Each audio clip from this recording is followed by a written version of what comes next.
3 దశాబ్దాలుగా చంద్రబాబు నాయుడు, కేసీఆర్, రేవంత్ రెడ్డి 3 దశాబ్దాలుగా ముగ్గురు కూడా వీళ్ళందరూ కూడా మొత్తం నాడు చంద్రబాబు నాయుడు, తర్వాత వైఎస్ రాజశేఖర రెడ్డి, కేసీఆర్, నేడు రేవంత్ రెడ్డి ఈ నలుగురు కూడా మూసీని 3 దశాబ్దాలుగా మూసీ పైన కుట్ర చేస్తున్నారు. కనబడుతుంది కదా. సో నాడు నందనవరం, నేడు గాంధీ సరోవరం మీరేం చేశారు? మూసీని ప్రక్షాళిస్తారు, కనీసం ఏది కూడా చేయలేదు. మీరు ఎంత దారుణంగా చూడండి. కనీసం మూసీ ప్రక్షాళించే ప్రయత్నం చేసిరా? చేయలేదు.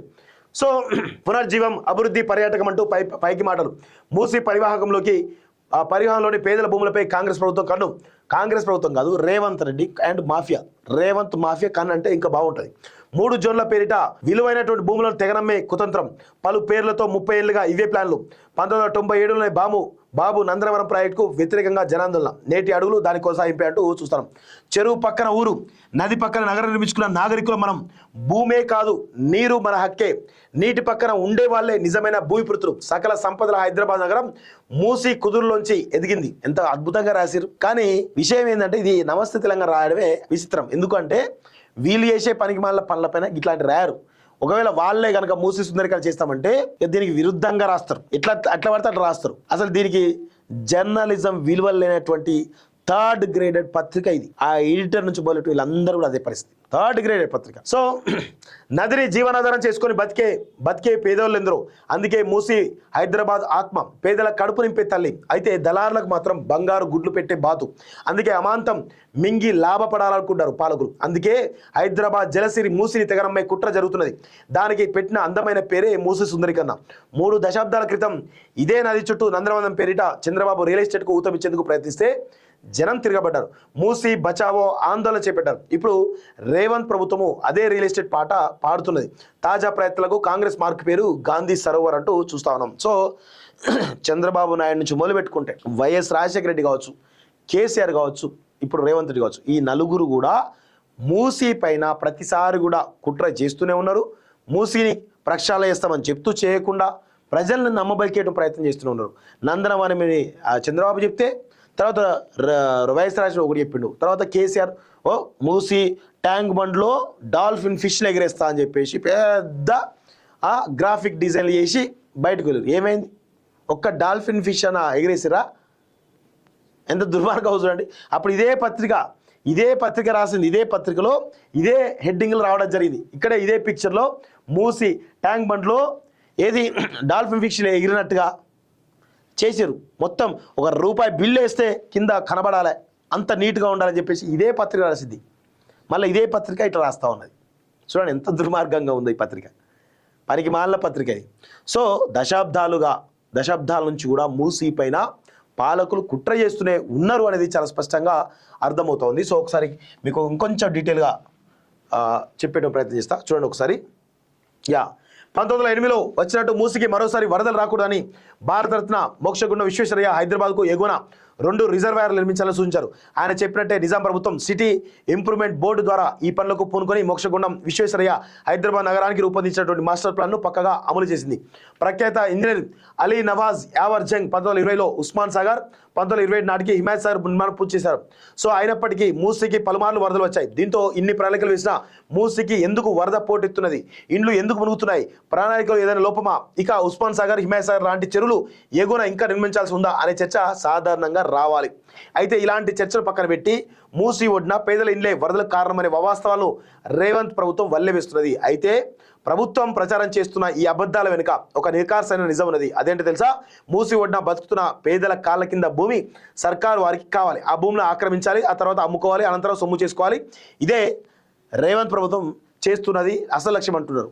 అది గతంలో కేసీఆర్ లక్ష్యం అదే, వైఎస్ లక్ష్యం అదే, చంద్రబాబు. ఈ నలుగురు కూడా ఒక తాను బిడ్డలే, గుర్తుపెట్టుకోండి. నలుగురి ఎజెండా ఒకటే. నలుగురి ఎజెండా కూడా దోపిడే, అవినీతే, పరిపాలన. ముఖ్యమంత్రి పేరిట లక్షల కోట్ల రూపాయలు దోచుకోవాలన్నదే ఈ నలుగురు యొక్క ఎజెండా. గుర్తుపెట్టుకోండి. చంద్రబాబు అదే పరిస్థితి, వైఎస్ అదే పరిస్థితి, ఇప్పుడు కేసీఆర్, తర్వాత రేవంత్ రెడ్డి. ఈ నలుగురు పరిస్థితి అదే ఎజెండా. సో మూసీ ఒడ్డున ఉన్నటువంటి పేదల భూములపై రేవంత్ సర్కారు కన్ను అంటూ చూస్తాను. సో ఇక్కడ చూడండి, అత్యధిక వర్షపాతం చూసినట్లయితే 1908లో 153% అట, 1954లో 190%, 1970లో 140%, ఇట్లా ఇయర్ వైజ్ రావడం జరిగింది. సో కేసీఆర్ ఉన్నప్పుడు వరద రాలేదేమట. కేసీఆర్ ఉన్నప్పుడు ఎల్బీ నగర్ మొత్తం కూడా మునిగిపోయింది కదరా ఈడియట్స్. ఎవరు రాసిర్రా ఇది? 2016లో కేసీఆర్ ప్రభుత్వం ఉన్నప్పుడు నగరంలో 215 మిల్లీమీటర్ల వర్షం నమోదైంది. అయితే మూసీకి వరద ఏమీ పోటెత్తలేదు. అయితే నిరుడు 192 మీటర్ల వర్షపాతానికి వరద పోటెత్తడ. ఎల్బీ నగర్ మునిగిపోయింది.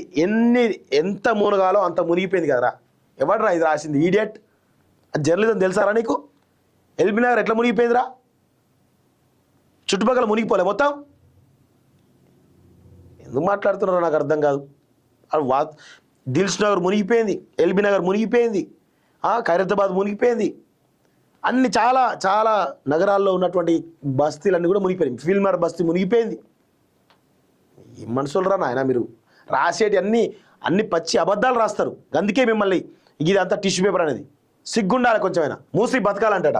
మూసి ఎండిపోతున్నది, ఏడాది పొడవునా నీళ్లు పారిస్తా, ఆ నీళ్ళలో బోటింగ్ చేయిస్తా అంటూ రేవంత్ రెడ్డి అన్నారు. సో మరి కేసీఆర్ ఏమన్నాడు? మూసిని మొత్తం ప్రక్షాళన చేస్తా, డాల్ఫిన్లు బయటికి తీస్తా, రూపాయి బిల్లు వేస్తే కింద గ్రౌండ్లో కనబడాలి నీళ్ళలో వేస్తే. ఇవి చెప్పలేదా? అందుకే రేవంత్ రెడ్డి కేసీఆర్ ఇద్దరు ఒకటే. దాంతోపాటు చంద్రబాబు నాయుడు వైఎస్ కూడా ఒకటే. సో కానీ మూసి ఎందుకు ఎండిపోతున్నదో మాత్రం రేవంత్కు తెలియట్లేదు. మూసి పునర్జీవనం పేరుతో రియల్ ఎస్టేట్ ఎత్తుగడలు మొదలైనప్పుడే ప్రజలు మూసికి నిజమైనటువంటి పరిష్కారం కనిపెట్టారు. ఎస్టీపీలు నిర్మించాలని, డ్రైనేజ్ వాటర్ కలగకుండా చూడాలని సూచించారు. నదికి ఇరువైపులా 1000 ఇండ్లు ఉన్నాయని, బోర్లు వేసి వాటిని విపరీతంగా తోడడం వల్ల మూసి ఎండుతున్నదని నీటి రంగ నిపుణుడు పర్యావరణవేత్త కొడాట్కర్ తేల్చారు. ఇంటింటికి సరిపడా నీళ్లను పైపుల ద్వారా సరఫరా చేస్తే మూసి సజీవంగానే ఉంటుందని ఆయన చెప్పారు. నీ మూసిలో నీళ్లు పారిస్తానని చెప్పే రేవంత్ రెడ్డి ప్రభుత్వం అదేదో ఇంటికి నల్లా నీటిని ఇస్తే చాలని ప్రజలు వేడుకున్నారు. అదే జరిగితే మూసి నది బతుకుతుంది, దాని ఒడ్డున పేదలు బతుకుతారు. అయితే సర్కారు అలా చేస్తుందా? ఒకవేళ చేస్తే రియల్ ఎస్టేట్ దందా ఎట్లా అని చాలా స్పష్టంగా అర్థమవుతా ఉంది. సో ఇదొక పరిస్థితి కనబడతా ఉంది. సో మూసీ పునరుజ్జీవం కోసం చంద్రబాబు ప్రభుత్వం ఓ ప్రాజెక్ట్ అమలు చేస్తానని 1997లో ప్రకటించింది. మూసీ నదిని వెడల్పు చేసి వరదలు రాకుండా చేయాలని, నదిలోకి కలుషితాలు చేరకుండా ఆపాలని, అందంగా తీర్చిద్దాలని ప్రభుత్వం చెప్పింది. అలా నందనం పేరిట ఓ ప్రాజెక్టు ముందరేసుకున్నది. దీని ఏర్పాటు కోసం జియాగు నుంచి ప్రాణపుల వరకు 4-5 కిలోమీటర్ల పొడవున నదిలో మట్టి నింపి నిర్మాణాలు చేపడతామన్నది. నదిని బాగు చేస్తానని చెప్తూ పూడ్చమెంటని అప్పటి నగర ప్రజలు ప్రశ్నిస్తే, పూడ్చిన కాడికి అమ్ముతాం, వచ్చిన నడుపుతో అందంగా తయారు చేస్తామని అప్పుడు జరిగిందే తెలియదు కదా, కావాలని. మరి కేసీఆర్ చెప్పింది ఏంది? దొంగ కేసీఆర్ చెప్పింది కూడా అదే కదా. అది ఎందుకు రాయలేదు? అది కూడా రాయాలి కదా. అది రాస్తే బాగుండేది. ఇట్లా ఉంటుంది ఈ యొక్క పరిస్థితి. సో మొత్తానికైతే 100% రాసి పెట్టుకోండి. మూసీ నది ప్రక్షాళన చేస్తామని చెప్పినటువంటి చంద్రబాబు నుంచి మొదలెట్టుకుంటే రేవంత్ రెడ్డి, కేసీఆర్ వారు కూడా అందరూ కుట్రదారులే. అందరూ మూసీ పైన కుట్ర చేసిన వాళ్ళే. సో ఇదొక పరిస్థితి కనబడతా ఉంది.